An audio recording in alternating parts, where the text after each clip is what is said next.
Hola, soy Iván Prieto, soy de Vigo y mi empresa se llama Gadiex Placotec. Mi empresa es referente en el mercado nacional de aislamiento y tabiquería seca en distribución desde hace 30 años.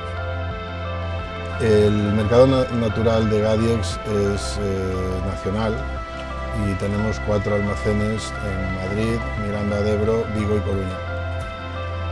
Para implementar el OnCloud lo que hicimos primero fue ver qué necesidades teníamos y al tener almacenes en toda España pues compartíamos mucha información.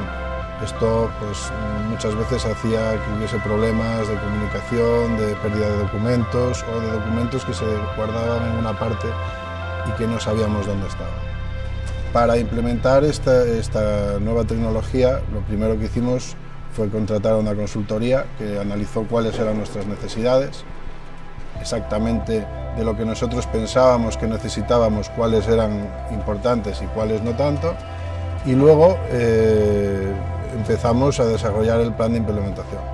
Es verdad que la gente pues tiene ciertas reticencias cuando empiezas un proyecto nuevo porque están acostumbrados a una forma de trabajar, pero con el apoyo de LibreBit, que fue nuestro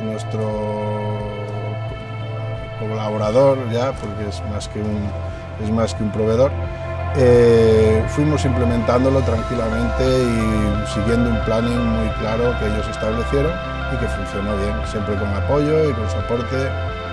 Fue menos traumático de lo que parecía inicialmente. El Centro Demostrador del TIC de Galicia me parece una iniciativa muy necesaria y con mucho recorrido y potencial.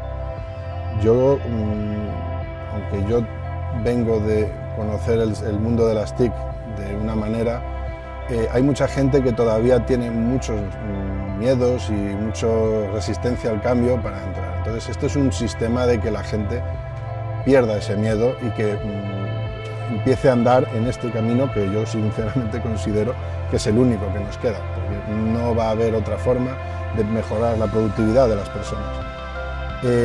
Creo que el ir al centro, hablar con los técnicos, hablar con la gente es importante, pero también el hacer una consultoría o una preconsultoría de su empresa en concreto puede ayudar a acabar de romper ese miedo.